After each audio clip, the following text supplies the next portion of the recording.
എന്നും വൈകുന്നേരം ഒരു 5 മണിയാകുമ്പോൾ പതിവായി ചായ കുടിക്കാൻ പോകുന്ന ഒരു സ്പോട്ടുണ്ട്. ഞങ്ങളുടെ വീട്ടിൽ നിന്നും ഒരു 500 മീറ്റർ മാറിയാണ് ഈ സ്ഥലം വരുന്നത്.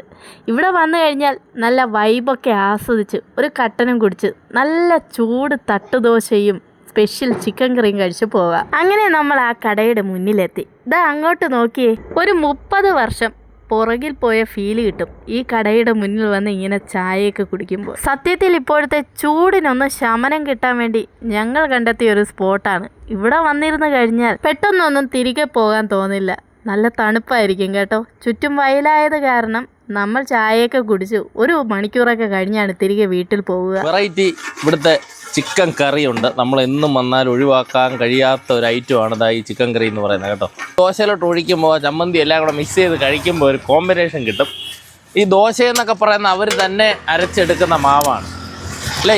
ഈ ദോശമാവ് നിങ്ങൾ വീട്ടിൽ തന്നെ ചെയ്യുന്ന ഐറ്റം? വീട്ടിൽ തന്നെ അരിയിട്ട് ഉഴുന്നൊക്കെ എടുത്ത് അത് എനിക്ക് ആ ടേസ്റ്റ് കഴിഞ്ഞാൽ ഇതിന്റെ ടേസ്റ്റ് കണ്ടു കഴിഞ്ഞാൽ നമുക്ക് കഴിക്കുമ്പോൾ മനസ്സിലാവും.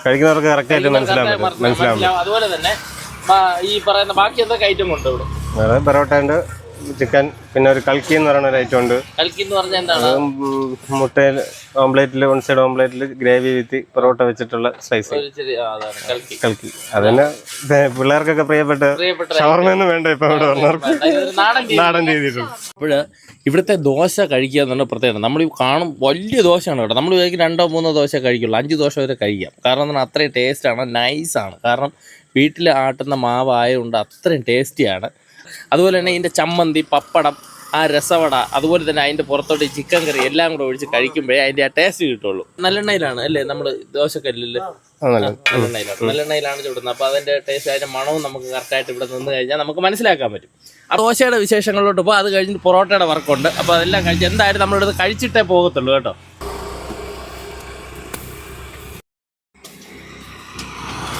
മറ്റൊരു പ്രശ്നം എന്ന് പറഞ്ഞപ്പോൾ യുദ്ധം വന്നു കഴിഞ്ഞപ്പോഴത്തേന് മറ്റേ നമ്മുടെ ഈ സിലിണ്ടർ ഉണ്ടല്ലേ, നമ്മുടെ കടയ്ക്കൊക്കെ ഉപയോഗിക്കുന്ന സിലിണ്ടറിൻ്റെ ലഭ്യത ഇല്ല. ഇനി കുറച്ച് ദിവസത്തിനകത്ത് സിറ്റിക്കകത്തൊക്കെ പല ഹോട്ടലുകളും പൂട്ടിയെന്നാണ് പറയുന്നത്. പക്ഷേ ഈ ഒരു പ്രശ്നം വന്നപ്പോഴത്തേന് ഈ സാധാരണപ്പെട്ടവരെ ഒരുപാട് ബാധിച്ചിട്ടുണ്ട് കേട്ടോ. അവരുടെയൊക്കെ ഉപജീവനം എന്ന് പറഞ്ഞാൽ ഈ ഒരു കടയാണ്. അപ്പം ഈ നാളെ തൊട്ടൊക്കെ ഇനി സിലിണ്ടറിൻ്റെ അവൈലബിലിറ്റി കാണില്ല. സിലിണ്ടറൊക്കെ ഏകദേശം വലിയ കടകളൊക്കെ ഏകദേശം സ്റ്റോപ്പ് ചെയ്ത് കഴിഞ്ഞു. കാരണം 10 സിലിണ്ടറൊക്കെ സ്റ്റോക്ക് ചെയ്ത് എടുത്ത് കട നടത്തുന്ന ആൾക്കാരുണ്ട്. പിന്നെ നാളെ മുതൽ ഇവർക്ക് ചായയില്ല. ചായക്കാണ് ഏറ്റവും കൂടുതൽ ഗ്യാസ് ആകുന്നത്. അതുകൊണ്ട് ഉള്ള കുറ്റി വെച്ചിട്ട് ബാക്കിയുള്ള ഫുഡിന് ആൾക്കാർക്ക്, കാരണം പണിയും കഴിഞ്ഞൊക്കെ വരുന്ന ആൾക്കാർക്ക് 2 ദോശയൊക്കെ കഴിച്ച് പോകുന്നവർക്ക് അവരെ മുടക്കാൻ കഴിയില്ല. അതുകൊണ്ട് അവർ ചായ സ്റ്റോപ്പ് ചെയ്തു. നാളെ മുതൽ ബാക്കി സംഭവങ്ങളൊക്കെ കാണും. പിന്നെ ഗ്യാസ് എന്നാണ് പൂർണ്ണമായിട്ട് സ്റ്റോപ്പ് ആകുന്നതെന്നൊന്നും പറയാൻ പറ്റില്ല. അപ്പോൾ അത് സാധാരണപ്പെട്ട ആൾക്കാരെ ഒരുപാട് ബുദ്ധിമുട്ടിക്കും. അപ്പോഴേ നമ്മുടെ ഗ്യാസിൻ്റെ പ്രശ്നം നിങ്ങളെ ബാധിക്കുമോ? നല്ല രീതിക്ക് ബാധിക്കും. സ്റ്റോക്ക് വലിയ കുറ്റി 2 കൂടെ ഉള്ളൂ. ആ 2 കുറ്റി തീരുന്നവരെ ചെയ്യാൻ പറ്റുള്ളൂ. അത് കഴിഞ്ഞ് എന്തെങ്കിലും ഗ്യാസ് വന്നാൽ മാത്രമേ നമുക്ക് എന്തെങ്കിലും മുന്നോട്ട് പോകാനുള്ളൂ. വരുമാനം പിന്നെ വേറെ ഒന്നുമില്ല. അതെ കടയിൽ മാത്രമേ ഉള്ളൂ. വരുമാനമായിട്ടിരിക്കുന്നവരെല്ലാം മറ്റൊരു ജോലിക്ക് പോകാൻ അവർക്ക് പറ്റില്ല. അപ്പൊ ഈ കടയുമായിട്ടിരിക്കുന്നവരെല്ലാം 2-3 പേരുടെ ഉപജീവനമാർഗം കഴിഞ്ഞു പോകുന്നതാണ്. അപ്പൊ അത് ഈ പറയുന്ന ഗ്യാസിന്റെ പ്രശ്നം കൊണ്ട് പൂർണ്ണമായിട്ട് നിൽക്കുകയാണ്. വേറെ ഓപ്ഷൻ ഇല്ല. അതുപോലെ തന്നെ ചെറിയ കടകളായാലും വലിയ കടകൾ എന്ന് പറയാൻ 20ഓളം സ്റ്റാഫുകൾ ഉണ്ട് ജോലി ചെയ്യുന്നുണ്ട്. അന്യ സംസ്ഥാനത്തോട് അവർക്ക് ഇതിനെക്കാട്ടി നമുക്ക് ബാധിക്കുന്നതിനെക്കാട്ടി നല്ലതുപോലെ അവർക്ക് ബാധിക്കും. ഇവർക്ക് മറ്റൊരു ജോലി തേടി പോകാനും കഴിയില്ല അവസ്ഥയായി. 3 ദോശ വെച്ചപ്പോൾ തന്നെ പ്ലേറ്റ് നിറഞ്ഞു. ഇനി ആദ്യമായിട്ട് നമുക്ക് ഇതിൽ ചമ്മന്തി എടുത്ത് ഒഴിച്ചു കൊടുക്കാം. അല്ലേ, ചമ്മന്തിയൊക്കെ വെറൈറ്റി ചമ്മന്തിയാണ് കേട്ടോ. അടിപൊളി ചമ്മന്തി, നാടൻ ചമ്മന്തി, അത്രേ ഉള്ളൂ. ഇത് കണ്ടില്ല, ഈ മുളക് അടിപൊളി മുളകാണ്. അപ്പോൾ ഇത് വലിയ എരിയൊന്നും ഇല്ല കേട്ടോ. മറ്റൽ മുളകിനെ ചതച്ചിട്ടുള്ളൊരു പരിപാടിയാണ്. നല്ല ചൂട് രസവട, സൂപ്പർ ഐറ്റം. എന്താ ഇതിനെ അങ്ങോട്ട് കോരി ഇതിൻ്റെ സെൻറ്ററിലോട്ട് വയ്ക്കണം. ഇതുപോലെ നമുക്ക് സ്വന്തമായിട്ട് വിളമ്പി വെക്കണം. കാര്യം എടുത്ത് തരുമൊന്നുമില്ല. വേണമെങ്കിൽ എടുത്ത് തരണമെങ്കിൽ തരും. നമുക്ക് സ്വന്തമായിട്ട് വിളമ്പി കഴിക്കാം. 2 പപ്പടം കൂടെ വെച്ചപ്പോൾ ഇതിൻ്റെ ഡെക്കറേഷൻ കറക്റ്റായി എന്ന് പറയാം. ഇനി ഒരു സിംഗിൾ കൂടെ വേണം, ഓംലേറ്റ് കൂടെ ഇതിലോട്ട് വെക്കണം. എങ്കിലേ അതിൻ്റെ ആ കോമ്പിനേഷൻ ആവുള്ളൂ. തനി നാടൻ ഫുഡെന്ന് പറയുന്നത് ഇതാണ് കേട്ടോ. പപ്പടം, ശകലം വട, ഈ ചമ്മന്തി കൂട്ടിയുള്ള ദോശ, ഇത്രയും സാധനം എടുത്തതിന് ശേഷം നമ്മൾ ഈ മുളകിലോട്ട് ചെറുതായിട്ടൊന്ന് മുളക് അപ്ലൈ ചെയ്തിട്ട് കഴിക്കണം. അതൊരു നമ്മളെ വീട്ടിലെങ്ങനെയാണ് അതേ രീതി തന്നെ. പിന്നെ ഈ ചമ്മന്തിയൊക്കെ വെറൈറ്റിയാണ് കേട്ടോ. ഹാഫ് കറി വെച്ചോ, കുഴപ്പമില്ല. ചിക്കനിൽ കിടന്ന് എങ്ങനെയാണ് എനിക്ക് കിട്ടിയതാണ് കേട്ടോ ഈ മുട്ട.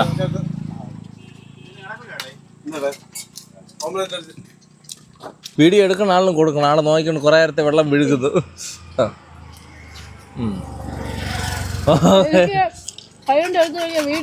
വീഡിയോ എടുക്കാൻ പറ്റുമല്ലോ.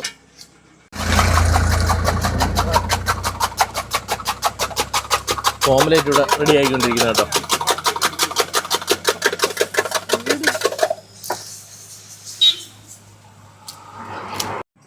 അങ്ങനെ ഓംലേറ്റ് എത്തിയിട്ടുണ്ട് കേട്ടോ. ദോശയോടൊപ്പം തന്നെ കിടപിടിക്കുന്ന വലിയ ഓംലേറ്റാണ്. ഇത് സിംഗിളാണ് കേട്ടോ, സിംഗിൾ ഓംലേറ്റ് ആണ്.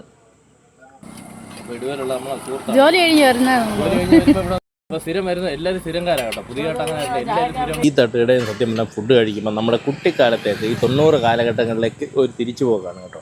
കാരണം അത്രയും നല്ല രീതിക്ക് സെറ്റിട്ട പോലെയാണ് സത്യം പറഞ്ഞ കട. ഇവിടെ ഇരുന്ന് നല്ല കാറ്റും തണുപ്പും ഒക്കെ ഉണ്ട് ഇവിടെ ഇരുന്ന് ഫുഡ് കഴിക്കാനായിട്ട്. അതാണ് വേറൊരു പ്രത്യേകത. കൽക്കി സ്പെഷ്യലാണ്. ഉണ്ടോ, കൽക്കിയിലേക്ക് ശാരം ചിക്കൻ്റെ ഗ്രേവിയൊക്കെ ഒഴിച്ചിട്ടുണ്ട്. അത് കഴിഞ്ഞിട്ട് വേറെ ഇത് ഇനിയാണ് അതിൻ്റെ പരിപാടി എന്ന് പറയുന്നത്. അപ്പോൾ പൊറോട്ട ഇവിടെ വെച്ച് നമ്മൾ സെറ്റ് ചെയ്തിട്ടുണ്ട്. കേട്ടോ, എടുത്ത മോനെ.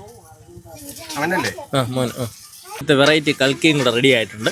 ഇനി കൽക്കിയുടെ പരീക്ഷണം കൂടെ നമുക്ക് നടത്തിയിട്ട് പോവാം. ഞാൻ ഇതൊന്ന് ടേസ്റ്റ് ചെയ്ത് നോക്കട്ടെ കേട്ടോ.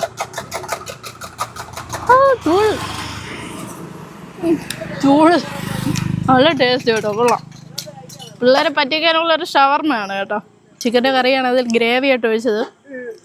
എന്നിട്ട് ഇതൊരു ഷവർമ്മ പോലെ പിള്ളേരെ പറ്റിച്ചു കൊടുക്കുന്ന സാധനമാണ്. പക്ഷെ കൊള്ളാം, സൂപ്പറായിട്ട് കൊള്ളാം.